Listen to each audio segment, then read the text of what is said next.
حج رفتن زمانی که قرضدار هستی، با پول قرض ایمانت کامل نیست. دوستان عزیز با دقت گوش کنید، خواهش میکنم. یا بعضی متاسفانه به نام راه بلدا پخش میکنن، بعد میگن قرض میکی ممکن است. الحمدلله و الصلاة و السلام علی رسول الله. از خداوند بسیار توانا و بزرگ دعاگو هستم که خداوند در هر جایی که باشین در حفظ و امانش نگهبانتان باشد و همه آرزوهای نیکی که چه دنیوی باشد چه اخروی باشد خدای مهربان از شما برآورده گرداند. علالخصوص جمعی برادرای مایی که در غریبی هستین، خداوند کارهاتون در فعالیتاتون در برار و برکت و کشایش نصیب کند. برادرای عزیز و گرامی،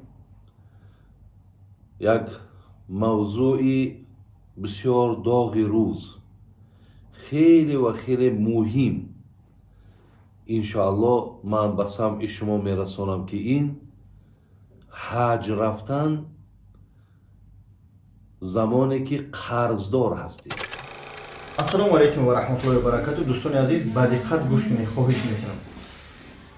با نگی سلام ندارم. من حضرت التماس کردم، حضرت حاجی میرزا را نوار کرد برای مردمی که قرضدار هستن یا قرض میکنن میرون، یا بعضی متاسفانه به نام راه بلدا پخش میکنن، بعد میگن قرض میکی ممکن است اجازت، یعنی که من فتوا و حدیث آیت آورده نمیتونم. متاسفانه خواهش کردم حضرت حاجی میرزا را تا آخر التماس همین نوار گوش کنید، لایک کامنت‌های خوبتون رو فراموش نکنید تا مردم بفهمن که فند فریب نکنن. التماس قرضدارا قرض کنه بته بعد بره، خواهش میکنم. عمره هست فرضی.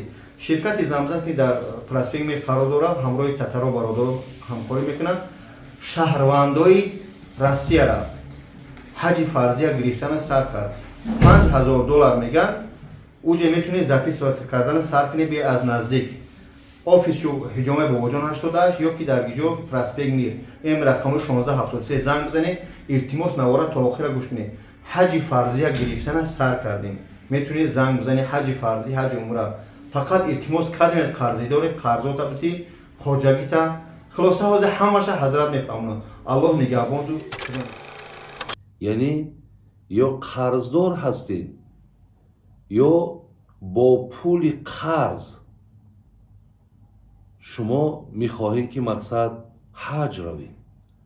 آیا همین از نظر دین خودمون، از نظر شریعت خودمون، آیا برای آدم قرضدار اجازت هست که رفته مقصد خانه خدا را عبادت کند و زیارت کند و حاجی شود و گشته بیاید؟ برادران عزیز و گرامی، من میدانم که این موضوع کمتر موضوع نازک هم هست. یک حدیث هم از پیامبر گرامی هم داریم صلی الله علیه و سلم که کلم الناس بقدر عقولهم، البته با مردم با مقدار همون درک فهمیش و عقلش صحبت کنین، زیرا بعضی نفرهای هست که شاید این صحبت ها را یا نادرست قبول میکنن یا غرضناک قبول میکنن، یا شاید که بعضی برادرایی که در این کار به منفعت اونها هست، به فایده اونها هست و مردم از درست و نادرست بودن رفتن حج با قرض آگاه که نمیکنن، شاید هر گونه قبول کرده باشند، ولی ما با بگیم که نظری اونها به قبول اونها البته هیچ اهمیتی برای من ندارد، زیرا که من یک مسئولیت به ذمه دارم که این مسئولیت هم پیامبر گرامی صلی الله علیه و سلم به ذمه من گذاشته است که لا یؤمن احدکم حتی یحب لاخیه ما یحب لنفسه. پیامبر گرامی فرمود که ایمانت کامل نیست.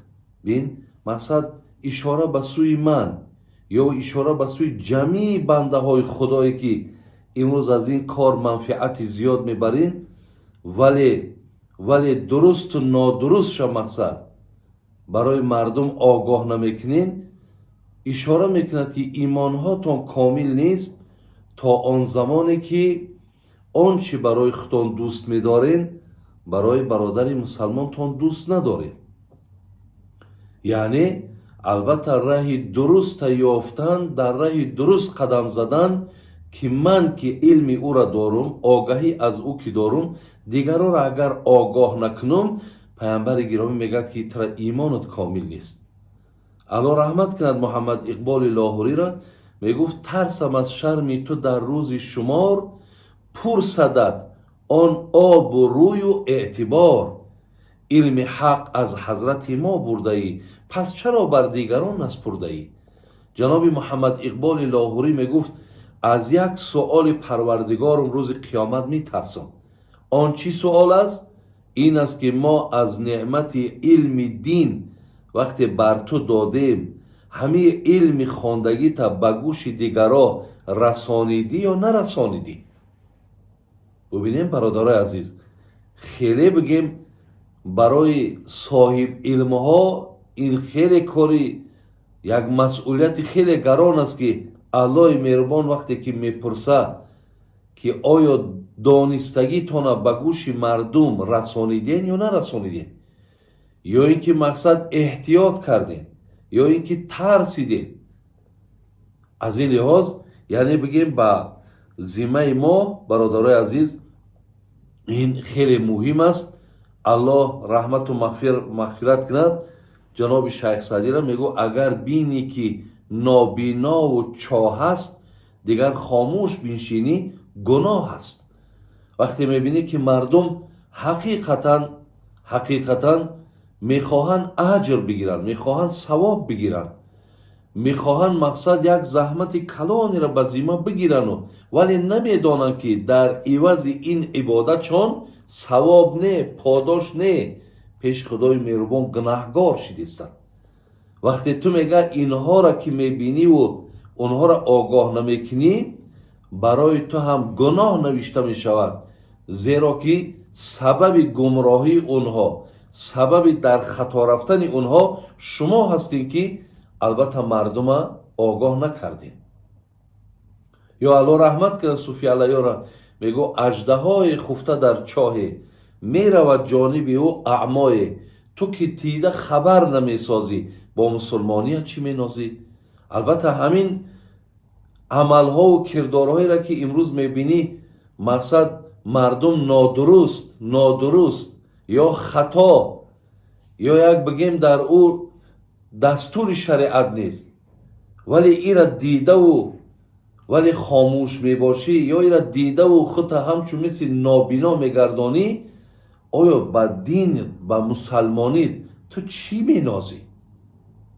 аз ин лиҳоз бародарони азиз ва гиромӣ, дар ҳар як сухани мо, дар ҳар як ҳарфи мо аҳамият битем ки оё мо аз китоби худо пайғамбар берун мебироем ё намебироем.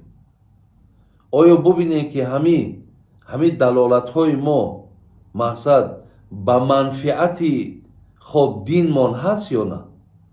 оё фармудаи худову расулмон ҳаст ё на? пас меоем сари мавзӯъ. ҷамъи уламо, ҷамъи донишмандон мегӯянд 5 чиз барои ҳаҷ рафтан муҳим аст. барои оне ки шумо ҳоҷӣ шавед ё барои оне ки ҳаҷ равед, 5 чиз яке аз шартҳои бигем қабули ҳаҷ аст. якум мусалмон будан, дуюм ба синни балоғат расидан, яъне ба синни балоғат расидан ки чӣ гунае ки дар шариат мақсад ана бачаҳоро 12 мегем, духтароро 9 мегем. агар ҳамон аломатҳои булуғ дар во пайдо нашид, баъдан мисол аз синни соли 15 солагӣ инҳоро ҳамчун синни балоғат мегем, яъне дар синни балоғат расидагӣ бошанд. сеюм ақлҳошон дар ҷошон бошанд, яъне девона набошад.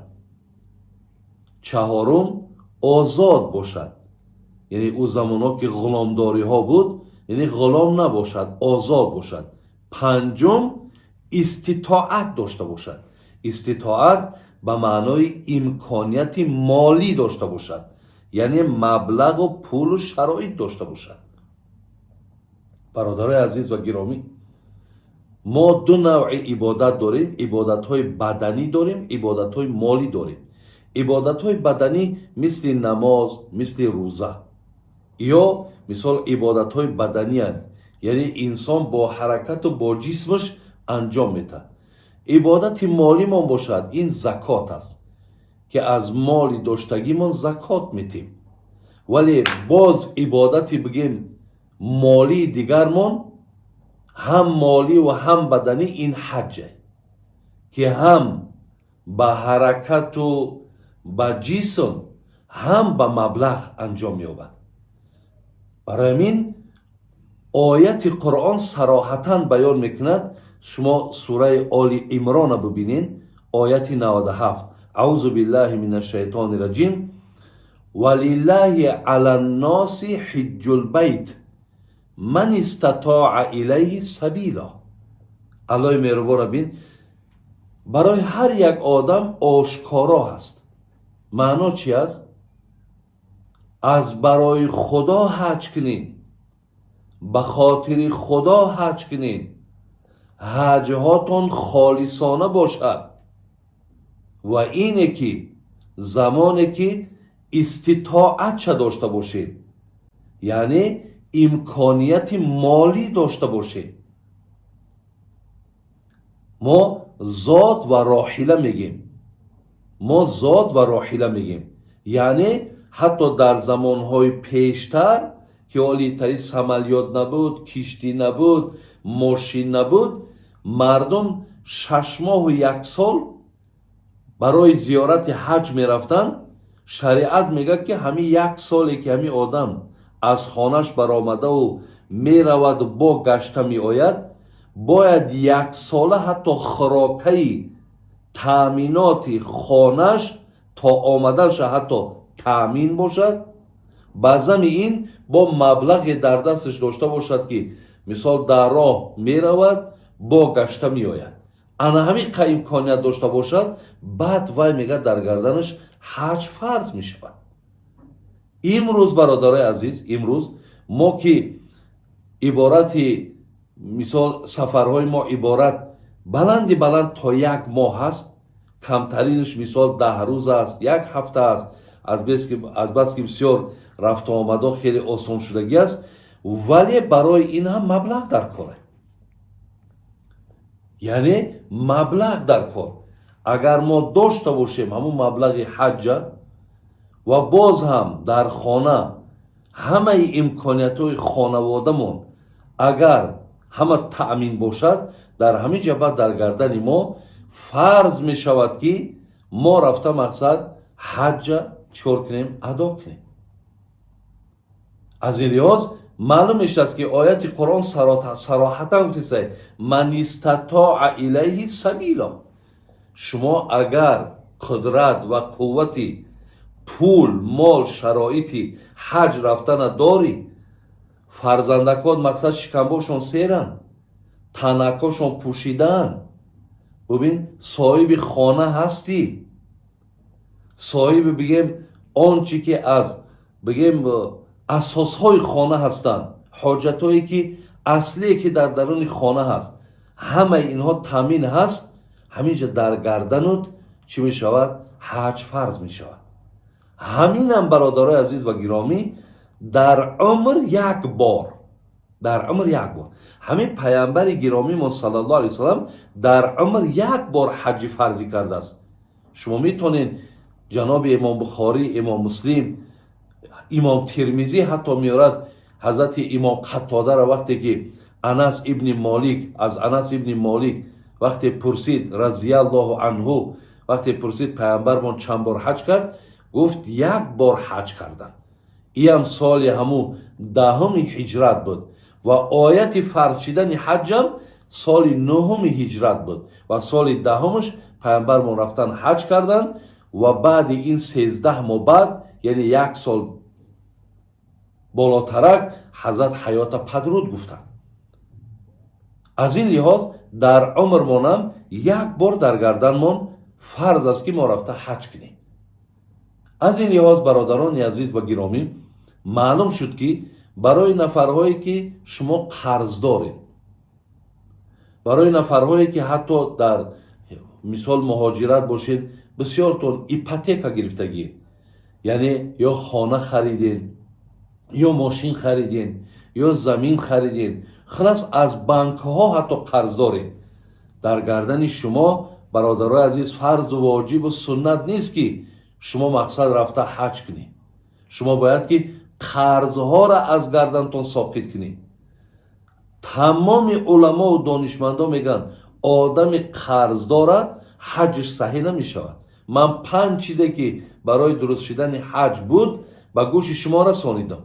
яке аз амуно имконияти молӣ боша мега, яъне одами камбағал, одами қарзидор, инҳо бародарои азиз дар гарданшон ҳаҷ фарзу воҷиб нест.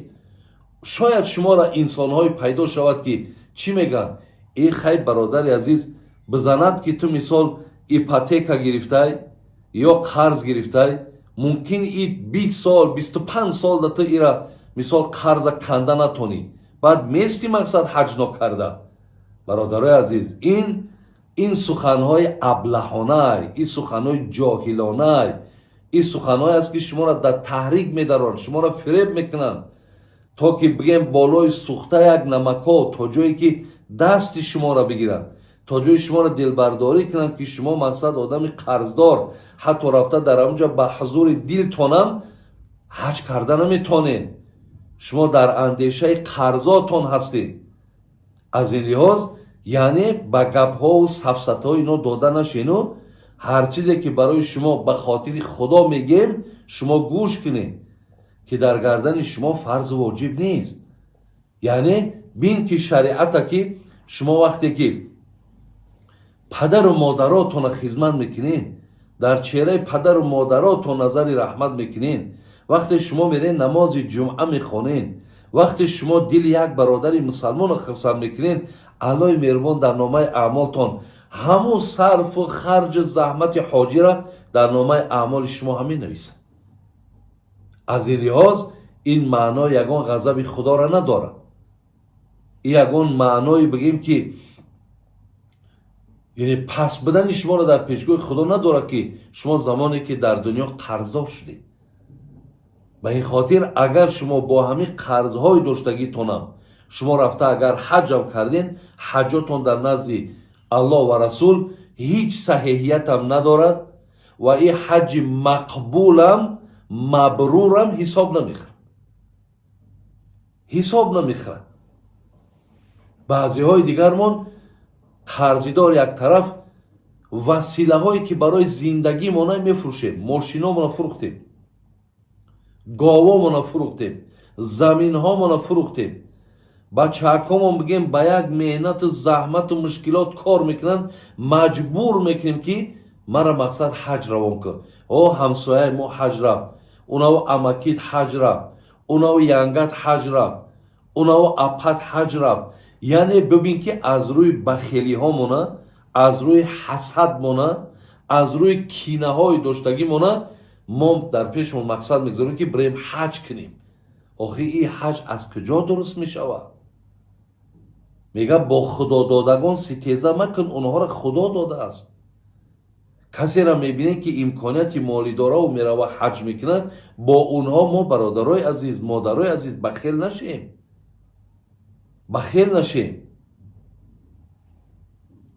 ба бахелия мо якгора гунаҳгор мешем ва бо ҳамин мақсадам агар рафта ҳаҷам кунем биёем, ҳаҷи мо ҳам дуруст намешавад.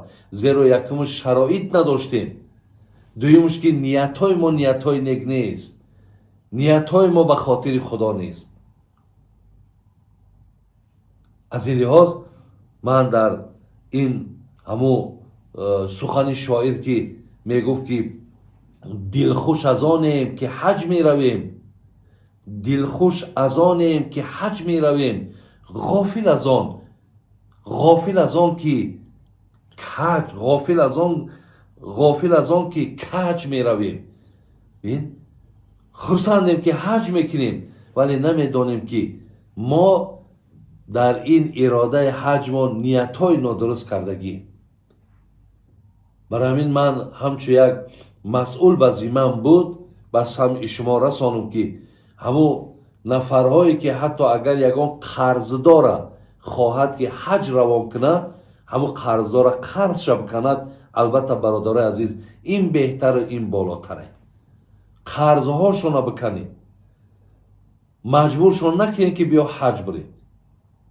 او ضرورت داره، او خستگی داره، او ماندگی داره. او از قرض بیچاره نه نمازی بگیم درست خوانده میتونه، نه طعامی بگیم با موافقی تعبش خورده میتونه.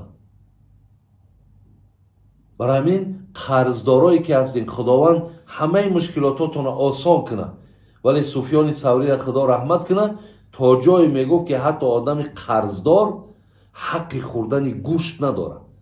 با معنای چی میگه؟ با معنای که تیزتر قرض بکند، تیزتر قرض بکند. امروز وقتی شما با 2-3 هزار دلار دیگر را برده در اونجا صرف میکنین، خرج میکنین و من 1000 فایز میگم که شما در همون جمع سری تازه ندارین، در همون جمع دلاتون درمنده که شما مثال آدمای قرض دارین.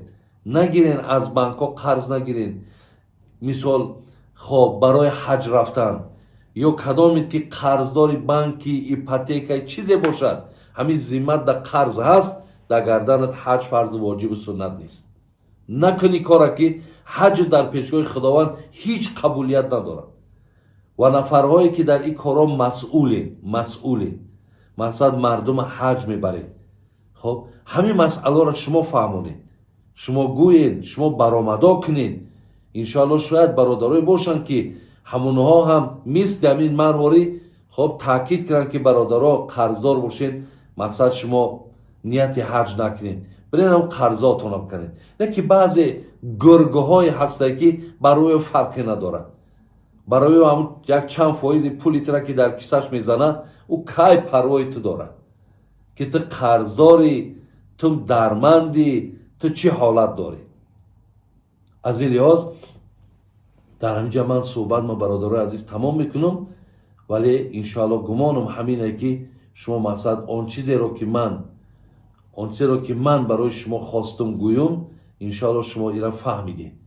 ولی برای برادرایی که در این جمع نگفته نماند، برای برادرایی که مقصد قرآن خیلی که حدیث های پیامبرمان، حدیث امام مسلم است که حضرت مثال وقتی گفتنش حضرت هر یک سال یک بار حج بریم، میگه تا 3 بار وقتی که سوالش کردن حضرت سکوت کردن، گفتن نه، مقصد در گردن شما فقط واجب این است که یک بار در عمرهاتون روید، یعنی یک بار در گردن ما حج فرضی وقتی امکانیت منشید میریم. دفعه دیگرش برادرای عزیز خیلی نیازمندای زیاد داره. با خدای مهربان قسم من گاه همین بیمارخانه برادرها خبرگیری میرم، نفرهایی هستن که در 500 دلار در 600 دلار جراحی در مقصد در نوبت ایستادگی ندارن. تا اگر رفته دستی همو را بگیری جراحی همو را به جا بیاری اجازت شده به خدا پاهات هم چک میکنه. ما خیلی بگیم نیازهای زیاد، حتی در بعضی اشخانه برین بچه‌هایی که مثال بگیم طالب علمن یعنی استودنتن، پیش خدمتی میکنن، هم میخوانن هم پیش خدمتی میکنن. مثلا ما میتونیم که این پولهایی که در اونجا برده صرف میکنیم که بجز مقصد حج های تکراری فقط یک امر مستحبه. ببین یک امر مستحبه، ولی دست اینها را گرفتن، دل اینها را خرسند کردن فرض واجبه. ما وقتی اینها را کمک میکنیم هم میخوانن هم مقصد بیشتری وقتشون در کار نه در خواندن صرف میکنن، پگم یا متخصص میشوند در مردم ما، در فرزند ما، در ملت ما خدمت میکنن. آیا این خوب نیست؟ جای داره مردی کارا ایستادگی کار میکوبن. من اگر برده 2000-3000 دلار همونا در 100 دلاری تقسیم کنم، برادر عزیز با الله قسم ای حجی همون تکراری که تو میکنی 10-100 بار با خدا قسم همین ثوابش بالاتره. با الله قسم 10 برابر از او در اینجا ثواب زیاد میگیری. یا در محلات مثال هست که مردم نیازی به آب دارن، به نیازی به تعمیر راه دارن، бисёр чизое аст ки мо мисол дар унҷо мақсад маблағҳомона сарф кунем. Шумо бисёр худо хоҳад дар ин масъала ҳам молтон зиёд мешавад, ҳам ризоги Аллоҳро дар меёбед. худованд оқибатҳомона ба хайр, имонҳомона бо саломат нигоҳ дорад. салому алайкум ва раҳматуллоҳи ва баракотуҳ.